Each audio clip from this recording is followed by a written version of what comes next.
The most terrifying things in our universe besides your mother when she wakes up with no makeup on. Let's go. Let's start with the scary and slowly work our way towards the most terrifying ones on the list. Number 10, space junk. As it turns out, our planet is not the only thing we treat like a giant trash can. Like, I don't really, oh, you meant like trash. I thought you meant like space genitals. Since space is slowly becoming a giant landfill as well. There are currently millions of pieces of man-made junk in Earth's orbit, with over 30,000 of them being over 10 centimeters long, or around 4 inches. Oh, now, that's the reason huge. why this is so scary is 10 centimeter 4. Oh, goodness. Yeah, I can see how that's, wow. That's detrimental. I wonder if that's where all the balloons are. All my balloons that I let go of when I was yay high, and I would cry watching them fly into the sky, asking my mom, can you get it for me? She just looking at me like, I'm not jumping up there. What are you? that the number of junk is only growing. But this really shouldn't worry you, since I'm sure we'll eventually get around to cleaning it. Which usually only happens when it becomes a big enough problem that our government is forced to do something about it. You see, the only time like that happens is when the problem is already too big enough to actually have cleaning help anything. So it's like, there's no point in cleaning. Let's just. Hey, it's in space, you know what I'm saying? It'll go somewhere else eventually, right? The growing amounts of space junk are becoming a major problem for space exploration and travel. I mean, that's not that big of a deal. NASA has already had a course correct 32 times since 1999 to avoid satellites and space debris. I take detours every other week to get somewhere, bro. Like, there's always detours. I'm not concerned about some 32 times, you know what I'm saying, they get a detour. This is an issue that you will never have to worry about, since you never leave the house, let alone plan on traveling to space. But as it turns out, the space debris might just come to you. There have been many reports of large pieces of metal, spaceships, and satellites landing on people's property and homes. Who pays me if that happens, though? My insurance covers that, though, right? If it don't, I'm stealing straight out of Elon's wallet. The majority of the pieces go unreported, since they most likely land in the ocean, where they blend in with the rest of the trash. Number 9, cosmic voids. As we leave Earth's orbit and begin to look further out into the universe, we quickly begin to discover all sorts of terrifying things. Oh, it's my hamster. Before we get to those, I want to focus on nothing. I literally mean nothing. You see, there are vast spaces in the universe that don't contain anything at all. No planets, no stars, no moons, no McDonald's, no asteroids. Soulless. Nothing. Soulless, like a JoJo fan. Are known as cosmic voids, and in some cases they can be hundreds of millions of light years in diameter. This would create a long and lonely space trip for anything that decides to journey across them. Unless, of course, you were blessed with being an introvert. That's not really scary to me. I mean, telling me like somewhere in the universe there's just nothing, I mean, I'd assume so. You feel what I mean? Like, it's not that big of a deal. You know, let's just put something there. Let's get one of these billionaires. They'll probably find a way to put a Walmart up there. Into this weakness. Now, I know these large numbers are very hard to grasp, so let me just show you what this all looks like. Okay, here's an illustration of the Virgo supercluster, which contains around 100,000 galaxies, including our home, the Milky Way. Now, let's zoom out and take a look at the 100,000 galaxies, but there's not more of us, bro. Like, I want to know what me in this Oscar supercluster looks like. And then what does Waka look like in the Hercules supercluster? Am I Mr. Beast in this Pisces supercluster? You know, there's me in everywhere. What if I'm like a wizard in the Phoenix supercluster, bro? What if they get isekai in their Ursa supercluster? What if every time we live and die, we go to a different supercluster? Yo, like, Thanos might really be in the Sexton supercluster, bro. Like, we don't know. Here, these are cosmic voids. This particular one here is called Boötes Void, and is one of the largest voids in the known universe, spanning around 330 million light years wide. I'm definitely gonna put a Walmart there after I get reincarnated in this booty supercluster, bro. Yeah, I'm gonna put a thick Walmart besides a Hooters. I'm bringing it back for the booty supercluster. It only fits. It only makes sense. For perspective, the entire Milky Way galaxy, which is home to at least 100 billion planets, is 100,000 light years wide. Number 8, dead galaxies. Dead galaxies are galaxies that have run out of cold hydrogen gas. Let's give a moment of silence to all the dead galaxies right there, man. Oh, bro, that means you can't reincarnate in that galaxy. Oh, shucks, man. Dagnabbit. Ugh. R.I.P., man. R.I.P. Which is necessary to fuel stars and create new ones. These dead galaxies will be the first to become completely dark and lifeless, leaving behind a cold and lonely cemetery. But for now, these galaxies appear red as they burn through their last remaining energy that they will ever have. Now let's get to the terrifying part. All galaxies, including our own, will eventually run out of energy. And not as long as I'm here to stop it. As long as you can find a battery charger, you can find a charger at Walmart. We're not running out of energy anytime soon, guys. Don't even worry about it. It's hypothesized that the entire universe eventually will as well. A stage that is referred to as the Dark Era, and it's speculated to be the final state of the universe, leaving behind a cold and dark universe where light and energy cease to exist. Boo. If that's how my show ended, I'm giving it a thumbs down, okay? They're gonna tell me, oh, this is the end of season 236 trillion of Earth, and it's just darkness. Boo. 7. Planets. NASA estimates that there are at least 100 billion planets in the Milky Way galaxy alone, and over 6 sextillion planets in the observable universe. That's 21 zeros, by the way. Now, who counted all that? No, seriously, who sat down and counted all that though? Like, you having supercomputers count? So the computers were counting for you. They know the difference between a planet, a moon, and a star when they all look the dang same from a certain distance away. Like, no, I don't believe you, bro. Sextillion. Who made that up too? Was that computer too? Who sat down and counted a sextillion? Probably a reptilian. I don't trust these reptiles. Could even come close to comprehending that. So instead, people try to visualize this by saying that there are more planets in the known universe than grains of sand on Earth. And for those of you that have never been to the beach, take it from someone who has. We still can't comprehend this number either. Now, we don't have to look far to find some truly terrifying planets, since we have a few of them here in our own solar system. But let's just take a look at the scariest one, Jupiter. This planet is an absolute nightmare and is scary enough to just look at.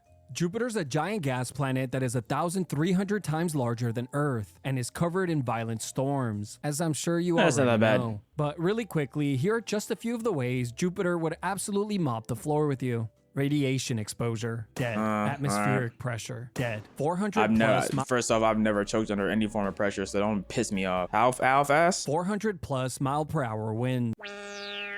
Okay, I could blow at the wind's back and then they can just collide. Like, what are we talking about? 400 miles per hour? I skip faster than that. Dead. Struck by lightning. Dead. Struck by light? You can get struck by lightning here. I'll just redirect the lightning like a Missoula. I'm not really concerned about that. You overheat. Dead. You overheat? Freeze, what? Dead. You put on a coat. Then take your coat off. Decide to breathe. Dead. But if Jupiter's not scary enough, our galaxy has many other horrific planets to choose from. Like planets that constantly rain molten iron or molten glass. Oh, we should go farming there. Farming? I meant mining. Is that a diamond planet? Planets that are entirely covered in ice. Planets that are entirely covered in lava. Planets that are entirely covered in water. Planets that are just completely dark. Planets with giant hurricanes the size of Earth. Nope, that's just Jupiter again. I told you that.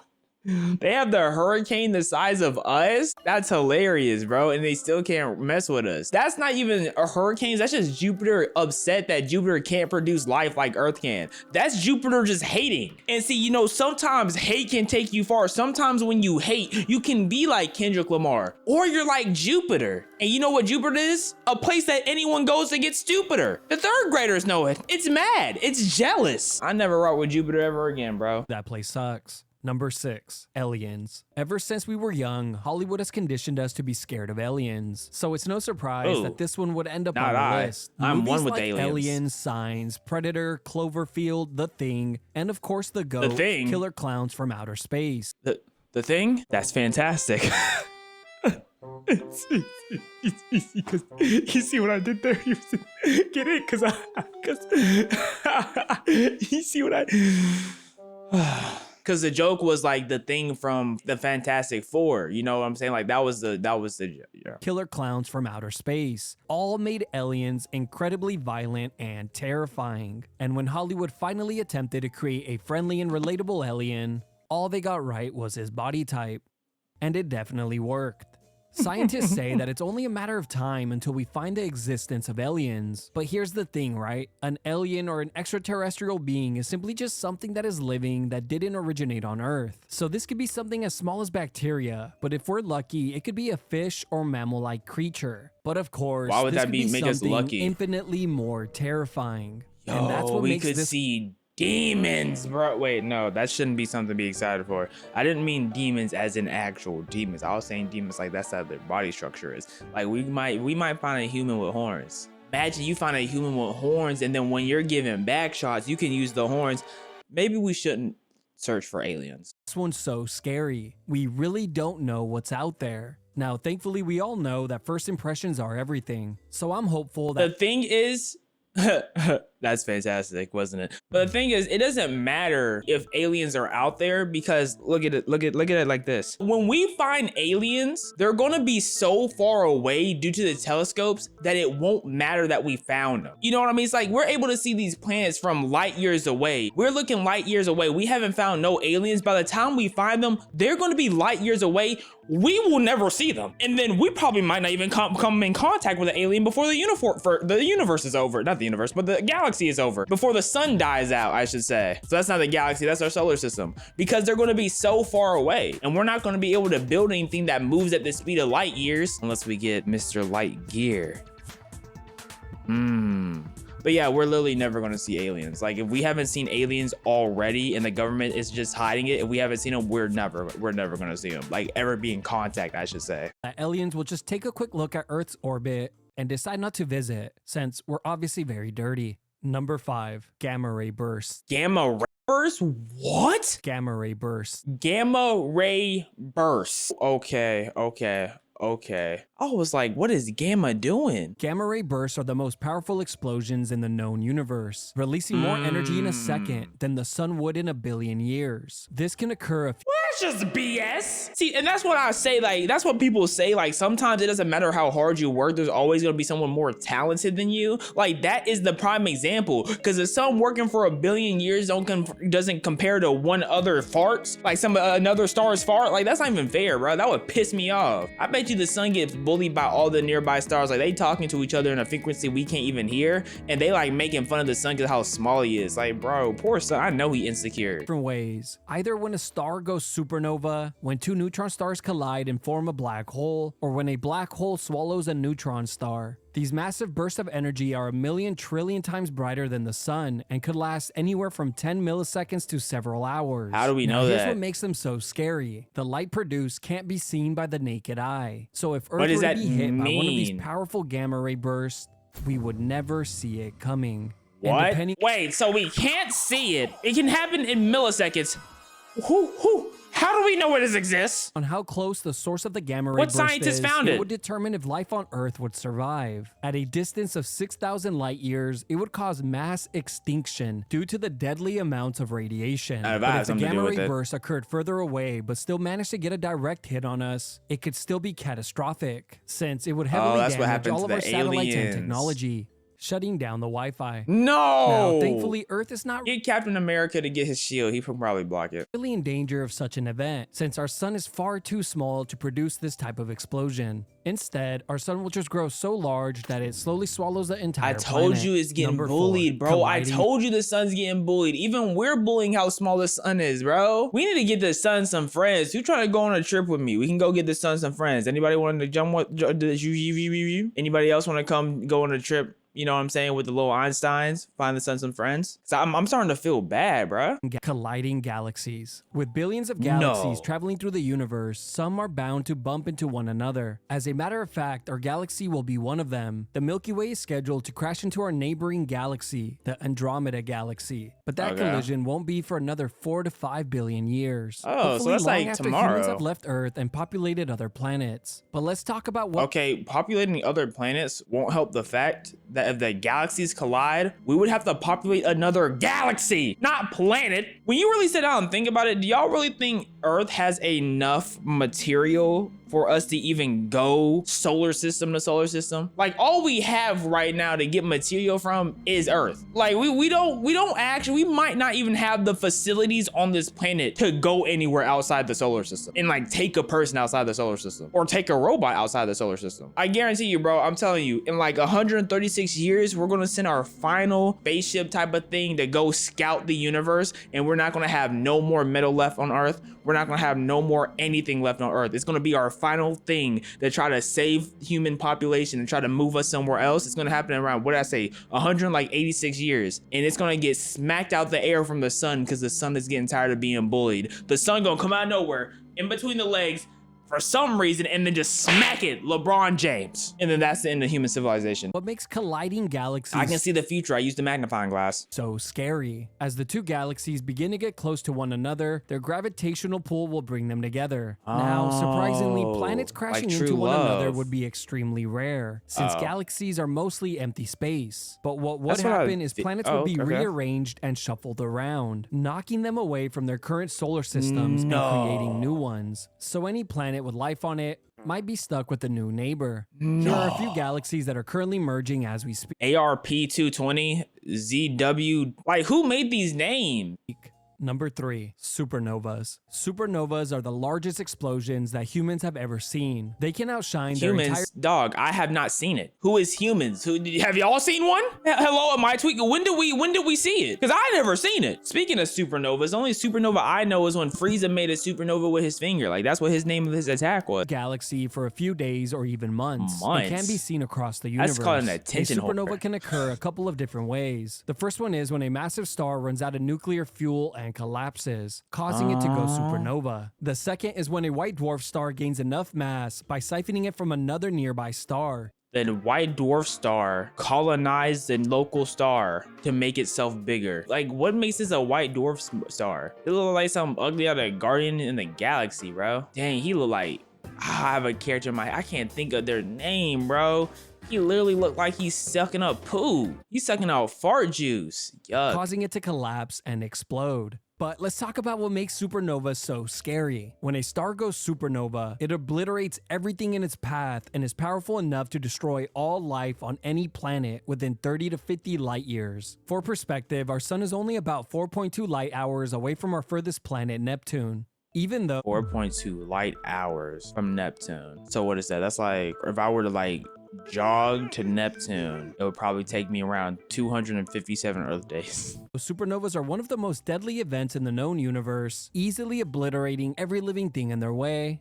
At least they make great screensavers. How do we know it obliterates every living thing if we don't know any other living thing out there? Number 2, black holes. Black holes are easily one of the most terrifying things in the known universe. Now those are scary due to the fact that we don't fully understand how they work. But here's what we do know. It's the worst part when when it's like they just drunk some milk too and they're lactose intolerant, bro. Black holes can be the worst because now it's just it's a mess. Yuck. Drinking some milk before you go into bed, you know, you want to cuddle up and you just getting tooted on your stomach. Like, why? 2 different types. They can be the worst. Like, they're not always the worst. Are we still talking about the same thing? First one is called a stellar mass black hole. And I've never met no stellar mass black hole before. That sounds like a big old hole. Roughly 3 to 1,000 times the mass of our sun. These it is are a big created hole. when a large star goes supernova and collapses in on itself, creating a black hole. The second type is a supermassive black hole and can be millions to billions of times the mass of our sun. Like, why do we keep making fun of the size of the sun? And this is why suns grow up insecure, because we always tell them how small they are and now they think they have to be big all the time. They end up getting big and they get shot. Like, stop making fun of the suns, bro. The insecurity when the sun hears all this and backhands you, bro, it's gonna affect all of us. So watch yourself. Not only one person is affected when that sun is bullied, bro. Goodness. Also, we have no idea how these black holes are formed. And when I say we, I mean I couldn't find an answer using Google. Got frustrated and just came to the conclusion that the answer simply doesn't exist. But the most common theory I kept seeing is that a black hole must have swallowed another black hole, making it grow much larger. If there's anything I have learned while scripting this video, it's that astronomers and astrophysicists never give a simple answer to anything. They sure don't. They just use big words to pretend like they know something. They don't know nothing. So them resorting to the classic answer of, you eat, you grow, is quite comical. Since I know firsthand, that is not always the case. It sure isn't. But with that out of the way, let's talk about what makes black holes so terrifying. Well, for starters, one of these supermassive black holes sits right at the center of our galaxy. gobbling up pieces of the Milky Way as we speak. Not me, though. Another reason why they're so creepy is simply for the fact that they are completely invisible. As I'm sure you know, this is because black holes have a force of gravity. And how do we see one? How do we see that planets are getting sucked up if it's invisible? What does invisible mean if we know what it is? That doesn't sound invisible to me. So strong that nothing can escape it, not even light. So the only way we can see where they are in the universe is by seeing how they interact with their surroundings. Okay. I'm looking and I think I see a black hole right here. I don't want to be that guy, but I actually see the black hole. Just saying. But the biggest reason why black holes are so high on the list is simply because we don't know what would happen if you were to enter one. Die. Are they just wormholes? Or would you just get stretched out like a giant piece of spaghetti? We just die. I'm not kidding. That's the most agreed. That's what it seems like. If anything in the active universe happens outside of the normal, we just die. That's always the repercussion. Oh, the sun gets tired of breathing, we all die. The sun starts breathing a little bit louder, getting a little bit bigger, we die. If we move a couple inches off our normal course of orbit, we die. That's just what happens. It's just death. Death is the end all be all. Upon theory. They call it spaghettification. What if we gather every human and we just all started trying to jump like on a certain side, or like we all go to China, since China is already heavily populated, and we all just start jumping, trying to knock Earth off orbit. And we do. Like the second it's off orbit, we all just die, like instantaneous. Like we knock it 3 inches off orbit from us all jumping in the sun, we're just gonna get burnt up. At least that's what the sun told me. Or could it be a portal to an alternate dimension? We really don't know. Either way, all of these are absolutely terrifying. Number 1, the size of the universe. Hands down, that's probably the least scary thing that you said on here. All these other things basically said death, and you're talking about the size of the universe. The fine thing about the universe is its size. Just allow me to present my case. Does this image scare you? No. What about now? Exactly. You made it ugly. That's not fair. If you make something ugly, of course I'm gonna be scared. Take this same thing and make it bigger and look just like this. I'm gonna be like, oh, it doesn't scare me. Look at the nipples, bro. Look at the hands. Look at the teeth. The eyes. Out now. Exactly. Let me show you a few more illustrations before I rest my case. For simplicity's sake, let's start at ground level. This is you. You're probably— It's not me. Hold up. I got some guns on me, man. And my chin does not look like that. I am not double chinned up, and I have hair that I'm not going to show. But those quads are accurate. Probably in your room. Your room is in your home. Your home is here on Earth. Prove it. Earth's home is in our solar system. You don't know where I live. Has 8 planets. Our solar system is part of the solar interstellar neighborhood, which is part of the Milky Way galaxy. Also home— I ain't never met none of these neighbors. So what makes it a neighborhood? I don't know those people. To at least 100 billion other planets. The Milky Way galaxy is part of the local galactic group, which is home to 3 other galaxies. The 3 galaxies are all inside of the Virgo supercluster, which has hundreds of galaxies and galaxy clusters. The Virgo supercluster is part of the local superclusters. The took a picture of this? Superclusters sit right at the center of the entire observable universe. And who observed this? Who looked at this dot right here and decided, oh, this one is brighter than this dot behind it? I'm just trying to figure out who this is. You know, that's why, man, I need to get I need to go on a NASA tour. I want to see how they seen all this. This looks like a bunch of BS to me. Which spans 93 billion light years wide. Did the light tell you that? Who says some light isn't faster than another? You know what I'm saying? See, you're putting all the light in the same category, like some lights aren't faster. You know what I mean? There is probably some light out there that makes this a 50 billion light years. That's how fast it is. It only takes it 50 billion. You feel me? If light is right here, this light is not the same as this light right here. Period. Trust me, I know light. It's a great main character. R.I.P. But it doesn't end there. This is just what we can see with the current technology we have, and we have no idea how much larger the universe is or if there's even an end to it. But of course, this doesn't stop us from speculating on its size or what could potentially be out there. Are there alien civilizations far more advanced than ours? The universe is just a BBW with infinite possibilities. Yo, I could be or Homer. Maybe we're all just plugged into a computer, a simulation. After all, would this not be the best time in our known history to simulate? Or maybe Earth is flat, and just like birds, space is not real. Wait, Wait, did you just give the Earth a boob job? Like, what is happening right here? What is this top layer? So none of this really matters. I guess in the end, it turns out that the scariest thing about the universe is not that really we know nothing, but instead lives here inside of our imaginations. Oh. I mean, I wouldn't say my imagination, you know, because when I think of imagination, I think of SpongeBob and then that box, and they're just like, imagination. Like, that don't scare me at all. This was a beautifully constructed video.